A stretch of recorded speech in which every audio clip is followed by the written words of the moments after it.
everyone! Welcome to my talk show. Charot.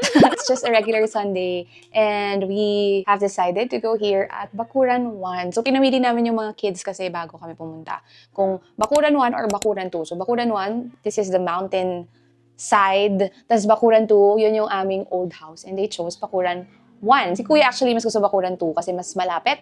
Pero ako gusto kasi mag-Bakuran 1. So kanina nag-lunch din kami sa Santa Maria along the way. Ang tagal na rin kasi namin hindi nakakarating dito. Kaya I'm just so happy to be back. But the reason why na hindi rin kami masyadong bumabalik is because parang work kasi siya for us. Alam mo yun, parang pagdating dito, ang dami mong nakikita na kailangan ayusin, na kailangan baguhin. Yan. Pero nakaka-relax pa rin. I remember those days nung nagpapagawa pa lang kami nito. Almost everyday nandito kami, so bumabiyahe kami pabundok. 5 years later, 5 years na, di ba? This has become a sanctuary also, not just for us, pero para sa ibang mga tao rin where they can relax and recharge. Yun. So this is Balay Ate. We have 3 cabins here. Hindi pa rin ako ulit nakakagawa pa ng another Bakuran vlog. The first and only one ay nung marami nang nagbago. Nung bago pa lang to, parang siguro 3 months upon opening lang.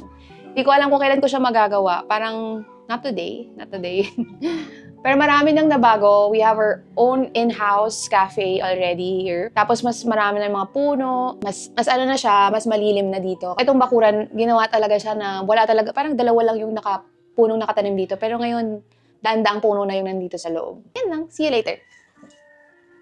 Sige. Pero since hindi naman ako makakagawa ng Bakuran vlog, let me give you a quick tour of the whole place.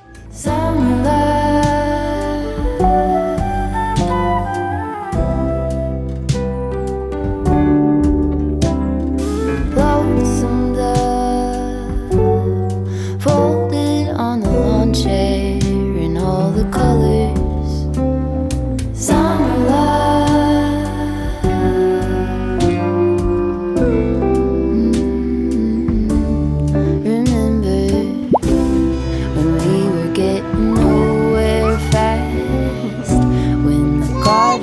Stop